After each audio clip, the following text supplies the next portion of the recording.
ولقد زينا السماء الدنيا بمصابيح وجعلناها رجوما للشياطين وأعتدنا لهم। আপনি বলেন তো দেখি, আজকে কার উপরে হজ ফরজ ছিল? কেউ আছে আজকে হজ করে আসছে? আজকে হজ ফরজ ছিল? আজকে কোনো সিয়াম ফরজ ছিল? আজকে জাকাত ফরজ ছিল? তাহলে 5 ওয়াক্ত সালাত ছাড়া আপনি বলেন তো আজকে আপনার উপরে কি ইবাদত ফরজ ছিল? মাত্র 5 ওয়াক্ত সালাত। কত ঘন্টা? 24 ঘন্টার মধ্যে কয় ঘন্টা লাগে 5 ওয়াক্ত থেকে জোড়া দিলে? 1 ঘন্টা, বেশি জোর 1 ঘন্টা। ফজরের নামাজ 10 মিনিট, জোহরের নামাজ 15 মিনিট, আসরের নামাজ ধরেন 4-5 মিনিট বা 10 মিনিট, মাগরিবের নামাজ 10 মিনিট, এশার নামাজ 15 মিনিট। হিসাব করেন কতটুকু হয়? 1 ঘন্টা পুরো হবে না? তাহলে 1 ঘন্টা মাত্র আপনি সালাত আদায় করলেন, আর আল্লাহ বলছেন বান্দা তোমাকে আমি 1 ঘন্টার জন্য সৃষ্টি করি নাই, বরং আমি তোমাকে বন্দিগি করার জন্য সৃষ্টি করেছি। বন্দিগি মানে কি? তার মানে আজকে সারাদিন ঘুম নাই তোমার, সারাদিন তোমাকে দাঁড়িয়ে থাকার জন্য আমি সৃষ্টি করেছি। আজকে সারাদিন তোমাকে সিয়াম পালন করতে হতো, আজকেও তোমাকে যাকাত দিতে হতো, আজকে তোমাকে কুরবানি করতে হতো। এই জন্যই তো আমাদেরকে সৃষ্টি করা হয়েছে না? কিন্তু আল্লাহর দয়া দেখেন, আল্লাহ বলছেন বান্দা আমার উদ্দেশ্য তো এটাই, কিন্তু বান্দা তুমি যদি সারা 24 ঘন্টার মধ্যে মাত্র 1 ঘন্টা আমার গোলামি করে দেখাও, বাকি 23 ঘন্টা আমি তোমাকে আমার গোলামি ভাববো। রমজান মাস মাত্র একটা মাস, আল্লাহ বলছেন 1 মাস তুমি সিয়াম ফরজ পালন করে দেখাও, তুমি 11 মাস খাও, তারপর তুমি আমার কাছে সায়েম, তুমি আমার কাছে রোজাদার ব্যক্তি। আল্লাহ বলছে তুমি জীবনে একবার হজ করে দেখাও বান্দা, তুমি 60 বছরে আমার কাছে হাজি। আল্লাহ বলেছে আমাদেরকে, আল্লাহ বলছেন সারা জীবন তুমি আমার কাছে বান্দাই থেকে যাইবা মাত্র 1 ঘন্টার ইবাদতের বিনিময়। আর যখনই আপনি আল্লাহর বান্দা থেকে যাবে, আল্লাহ বলছেন বান্দা তোর পাপগুলো আছে এটা আমি মাফ করে দেব। শুধু আমাদেরকে কাবিরা গুনাহ থেকে বেঁচে থাকতে হবে, আল্লাহর বান্দা থেকে বেঁচে থাকতে হবে।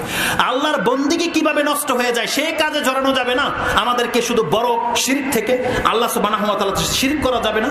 আর জিনা, হত্যা বড় বড় পাপ। আমি একটা এক্সাম্পল দিই আপনাদেরকে। আপনাদের মাঝে কে আছে যে একে অপরকে জাদু করেছেন? আছে এমন কোনো ব্যক্তি? নাই।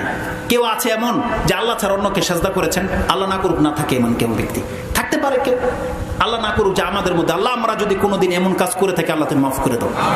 আল্লাহ আমরা যদি তোমাকে ছাড়া অন্য কারো কাছে কিছু চেয়ে থাকি, আল্লাহ তুমি আজকে আমাদেরকে মাফ করে দাও, আমরা নেক্সট টাইম কিয়ামত পর্যন্ত তোমার ছাড়া আর কারো কাছে চাইবো না। আমাদের মধ্যে এমন কোন ব্যক্তি আছে যে কাউকে হত্যা করেছেন? আমার তো মনে হয় নাই।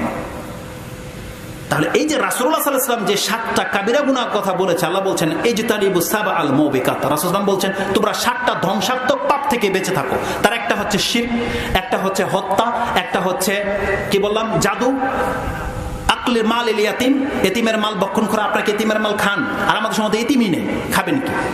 তো এতিমের মাল আপনারা ভক্ষণ করেন না। আপনারা কি কোনো সতী সাধ্বী মানে সৎ মহিলাকে অপবাদ দিয়েছেন? দেননি। যুদ্ধ হইতে হয়নি, আমরা পালামুখী। তাহলে 7টা অপরাধের কথা রাসূলুল্লাহ বলছেন, এটা হচ্ছে কাবিরা গুনাহ, আকবারুল কাবায়ের। আমি একটা শুধু বলি নাই, সেটা হচ্ছে হারাম খাওয়া, জেনা, এগুলো বলি নাই। কেন বলি নাই? কারণ এর গ্যারান্টি কেউ দিতে পারবে না। আমি হুজুর দিতে পারবো না আপনাদেরকে। আমি যদি হাত তুলে আপনাকে লজ্জা দিতে চাই না। তাহলে আমি যেই মেসেজটা আপনাকে দিতে চেয়েছি, দেখেন আল্লাহ সুবহানাহু ওয়া তাআলা যেই সমস্ত কাবিরা গুনাহ থেকে আমাদেরকে বাঁচিয়ে রেখেছে, আমরা প্রত্যেকে বেঁচে আছি, কিন্তু কারো কারো মাঝে কোনো একটা পাপ রয়ে গেছে। কেউ হয়তো জেনা করেছে, কেউ কাউকে হত্যা করে ফেলেছে, সে কোনোদিন জেনাও করেনি, মদও খায়নি, তার পাপ কি শুধু একটা হত্যা। কেউ আছে জেনা করে কিন্তু কাউকে হত্যা করে নাই, সে কোনোদিন নেশার মধ্যে স্পর্শ করে নাই। কেউ আছে আবার নেশা করে কোনোদিন কোনো মহিলাকে স্পর্শ করে নাই, হত্যাও করেনি। তার মানে আমাদের কারো মাঝে কোনো না কোনো পাপ জড়িত, কোনো একটা পাপ জড়িত।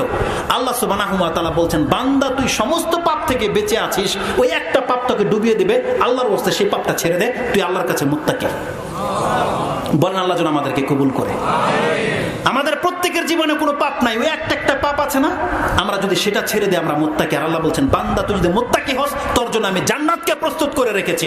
আল্লাহ বলছেন ওয়াসারিউ ইলা মাগফিরাতিম মির রাব্বিকুম ওয়া জান্নাতিন আরদুহাস সামাওয়াতি ওয়াল আরদ উইদ্দাত লিল মুত্তাকিন। আল্লাহ বলছেন তোমরা দৌড় দাও, প্রতিযোগিতা করো, কে আগে আল্লাহর ক্ষমা নেবে। আল্লাহ বলছেন আমি তাকে ক্ষমা করে দেব, এবং সেই জান্নাতের দিকে আসো, সেই যে জান্নাতের প্রশস্ততা হচ্ছে 7 আকাশ এবং 7 জমির সমান। আল্লাহ বলছেন উইদ্দাত লিল মুত্তাকিন, আমি এটাকে প্রস্তুত করে রেখেছি যারা আমাকে ভয় করে চলে তাদের জন্য। আল্লাহ বলছেন বান্দা তুমি যদি ইনতাজতানিবু কাবাইরা মা তুনহাউনা আন নুকাফির সাইয়্যাতিকুম ওয়া নুদখিলুকুম মুদখালান কারীমা। আল্লাহ সুবহানাহু ওয়া তাআলা সূরা নিসা 4 নম্বর সূরার 31 নম্বর আয়াতে বলছে, আল্লাহ বান্দাদেরকে বলছে তুমি যদি তোমার এই বড় বড় পাপগুলো থেকে বেঁচে থাকতে পারো বান্দা, তাহলে তোমার জীবনের যে খারাপিগুলো আছে আমি আমার রহমতে সবগুলোকে মাফ করে দেব। ওয়া নুদখিলুকুম মুদখালান কারীমা, আর আমি তোমাকে একটা সম্মানিত জায়গায় তোমাকে আমি স্থান দেব আল্লাহ বলছে। আর আল্লাহ আমাদেরকে মাফ করার জন্য কত ব্যবস্থা করে রেখেছে দেখেন। রাসূল সাল্লাল্লাহু আলাইহি ওয়াসাল্লাম বলছেন, আসসালাওয়াতুল খামস ওয়াল জুমআতু ইলাল জুমআ ওয়া রমাদানু ইলা রমাদানা মুকাফফিরাতুম মা বাইনাহুন্না ইযাজতানাবাল কাবায়ের। আল্লাহ বলছেন কোন বান্দা যদি কাবিরা গুনাহ থেকে বেঁচে থাকতে পারে তাহলে তার যতগুলো পাপ আছে, সে যদি ফজর থেকে জোহর পড়ে তার মাঝের যে পাপ আছে মাফ হয়ে যাবে। সে যদি জোহর থেকে আসর পড়ে, আসর থেকে মাগরিব পড়ে, মাগরিব থেকে এশা পড়ে, আল্লাহ বলছেন যেমনি সেই ওয়াক্তগুলো চলে আসবে বান্দা এই গ্যাপের মাঝে যে পাপগুলো হয় এটা আমার রহমতে আমি মাফ করে দিই। গত জুমায় যারা সালাত আদায় করেছেন, আজকের জুমায় যারা উপস্থিত ছিলেন, আল্লাহ বলছেন ওয়াল জুমআতু জুমআ। গত রমজানে যারা হক আদায় করেছেন, আর রমজান মাত্র একটা মাস বাকি আছে, আমরা প্রত্যেকে আল্লাহর কাছে দোয়া করি আল্লাহুম্মা বাল্লিগনা রমাদান, আল্লাহ আমাদেরকে রমজান মাস পর্যন্ত পৌঁছে দাও। আল্লাহ আল্লাহ যথেষ্ট হায়াত দিয়েছো, আর একটা মাস আল্লাহ শুধু রমজানের চাঁদটাকে আমাদেরকে দেখিয়ে দাও। জানেন এটা কি হবে? রাসূল সাল্লাল্লাহু আলাইহি ওয়াসাল্লাম বলছেন আর রমাদান ইলা রমাদান, যখনই রমজানের চাঁদ উঠে যাবে আর আপনি জীবিত, আল্লাহ বলছেন মুকাফফিরাতুন মা বাইনাহুম, আপনার এর মাঝে যে পাপ আছে আল্লাহ মাফ করে দেবে। জাযাকাল্লাহ জাযাকাল্লাহ জাযাকাল্লাহ জাযাকাল্লাহ জাযাকাল্লাহ।